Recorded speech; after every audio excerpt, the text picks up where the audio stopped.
खर्रा खाली नाही पुरत बाबा, बहीण मायाची खटखट नाही का, आपला एक खर्रा घेतला का दिवसभर पुरते.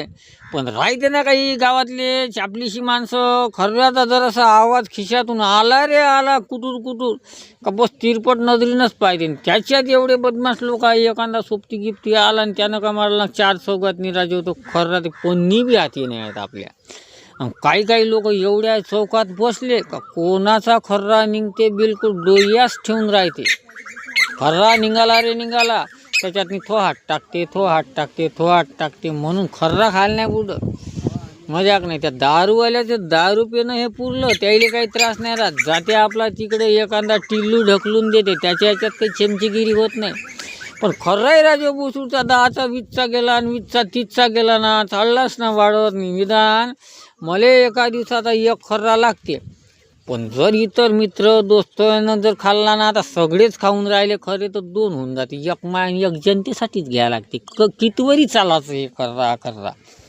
असा विषय झाला आहे भाऊ खर्राचा. खर्रा तर रातच्यानं वाला किंवा वावरात गेलो जागरण झालं तर खर्रा चालूच पाहिजे. एक पोरी जेवण नाही गेलं या शरीरातनी तरी चालते, पण खर्ऱ्याशिवाय जरासंही जमत नाही.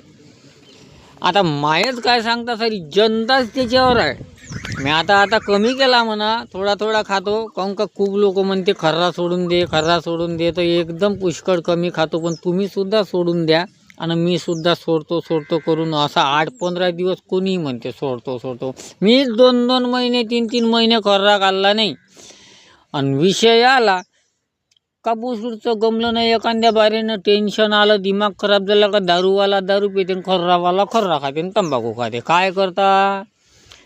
पण कोणाही बी 10-12 देखता जर कोणाला लागला जवळच्या माणसानं तर गुच्छाप आपला कुचका देऊन द्यायचा. मग जरा साईडनं जायचं, साईडनं दिल्यावर एकट्याला देणं हे शोभून जाते, जमून जाते ताल. पण 4 जण पाहून जर एकट्यानं खर्रा मागितला हो त्याला द्यायला लागते. पण बाकीचं 4 जण जर हात टाकले तर भाऊ पुरा ओपन आणि क्लोजच होऊन जाते ना. जय हिंद जय महाराष्ट्र.